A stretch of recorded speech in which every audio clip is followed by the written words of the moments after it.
A key figure in the fight against lynching and women's rights in the US was journalist and civil rights activist Ida B. Wells.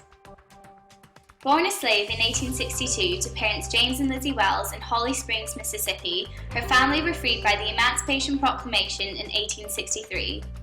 Her father served on the Board of Trustees for Rust College, a school enabling previous slaves to attend and gain a substantial education. This inspired Ida to gain an education, something many African Americans were deprived of at the time. In 1878, at the age of 16, both her parents and younger brother died of yellow fever, leaving Ida in custody of her 3 other siblings. She moved to Memphis so she could get a job and take care of them. While travelling to Nashville after buying a first-class train ticket, she was outraged when told to move to a car segregating African Americans.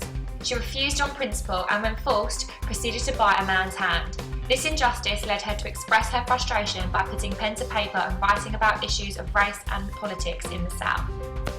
Being part of a minority of people who spoke up about racial injustice, Ida became a shared owner of the Memphis Free Speech and Headlight, which quickly became one of the most radical and talked about newspapers in Memphis.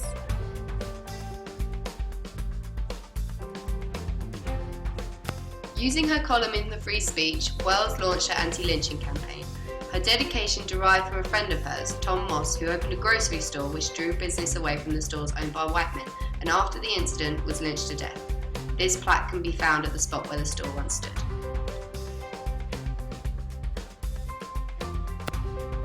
While travelling the US as an investigative journalist, a white supremacist mob stormed her office and destroyed equipment in protest to her increasing success with the campaign.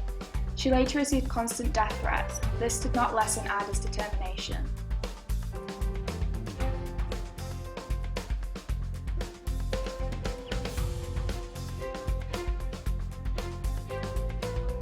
Later, in 1909, Ida was still a prominent figure regarding lynching as she stopped the reinstatement of a sheriff who purposely did not stop the lynching of a man in his jail.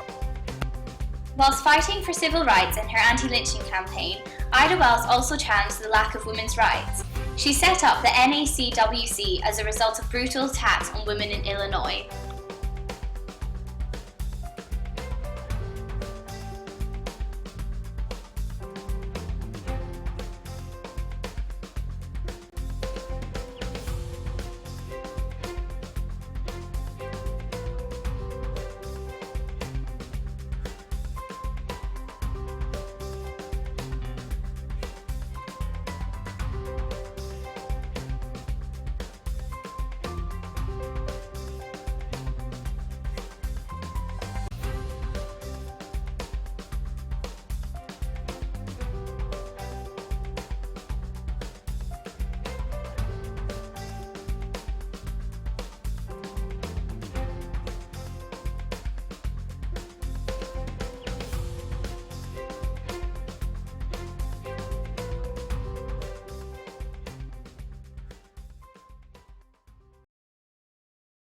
Created using Powtoon.